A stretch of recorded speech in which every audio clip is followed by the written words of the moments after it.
नाज़रीन, आज के दिन की अगर हम बात करें तो बांग्लादेश के हवाले से एक तारीखी इंतखाबात का दिन है। शेख हसीना वाजिद की 15 साला हुक्मरानी के बाद और जेनजी के इनकलाब के बाद आज पहले इलेक्शन हो रहे हैं बांग्लादेश में।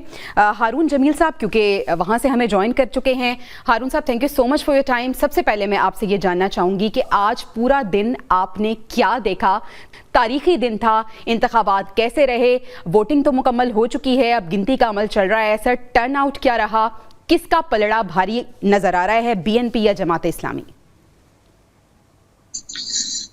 देखिए, वालेकुम अस्सलाम। आज दिन बहुत तो इलेक्शन हो गया। यहाँ पे इलेक्शन कमीशन सेक्रेटरी से 4 PM में 48% maybe turnover that 65 to 70% turnover all that country हो गया already. Election voting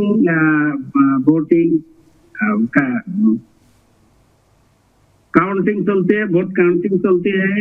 यहाँ से हमारे पास ये जो है कुछ भी प्रॉब्लम नहीं है। यहाँ से पूरा मुल्क से 1 और 2 1 2 3 1 साल के बाद यहाँ से कुछ भी प्रॉब्लम नहीं हो।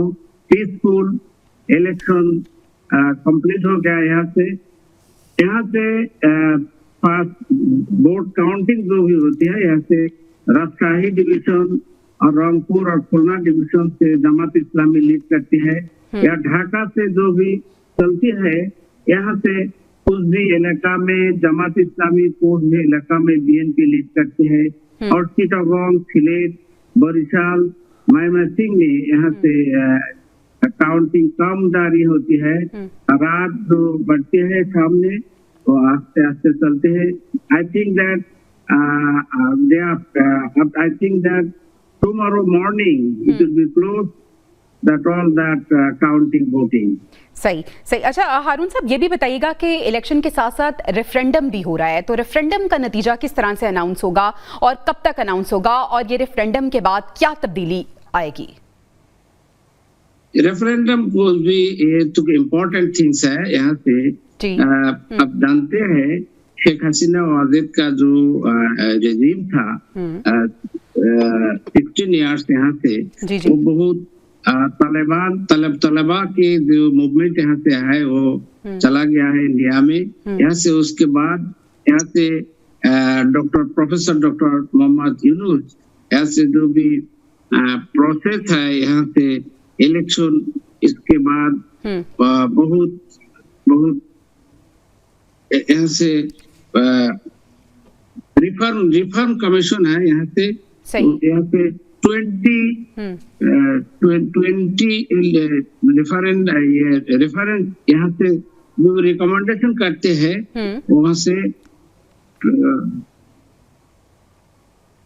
ऐसे चलते हैं। ये इसके बाद ये रेफरेंडम करते हैं। ऐसे जो भी हमारे पास पहली मायने जानते हो रेफरेंडम की येस और नो जो भी कमिटमेंट है, ये वोटिंग पड़ती है।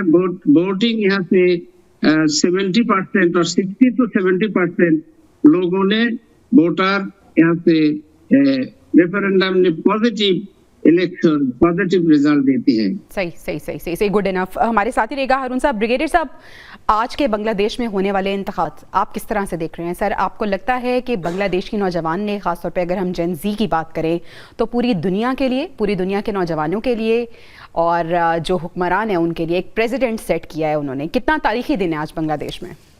देखिए, बहुत बड़ा तारीखी दिन है। बांग्लादेश के यूथ ने खास तौर पे बहुत हिम्मत, जमामर्दी और दे स्टूड अगेंस्ट एक बिल्कुल जो एक डिक्टेटोरियल गवर्नमेंट थी उसके खिलाफ, और जिस तरीके से प्लान करके पूरी यूथ को इकट्ठा करके कुर्बानी भी दी और फाइनली उन्होंने उस हुकूमत को खत्म किया। और आज बांग्लादेश में एक हिस्टोरिक जनरल इलेक्शंस हो रहे हैं और इन मेरे ख्याल में 2 पार्टियां ज्यादा पार्टिसिपेट कर रही है। एक नेशनल पार्टी है जिसमें रफीक तारिक साहब हैं और दूसरे में डॉक्टर शफीक हैं जो जमात इस्लामी के हैं।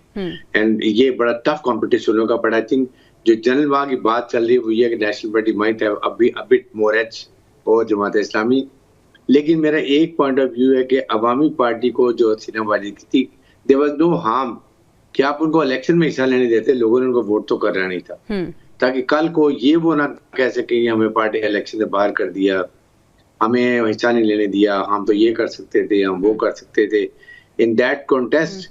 बट आई थिंक ये बांग्लादेश के अवाम का फैसला है, जो हम तो इन के साथ लिहाज से अभी भी जो इलेक्शन रिजल्ट होगा पाकिस्तान की हुकूमत बहुत खुशी से उसको एक्सेप्ट करेगी, क्योंकि ये बांग्लादेश के अवाम की बहुत मेहनत के बाद डेमोक्रेसी आई है, रियल डेमोक्रेसी।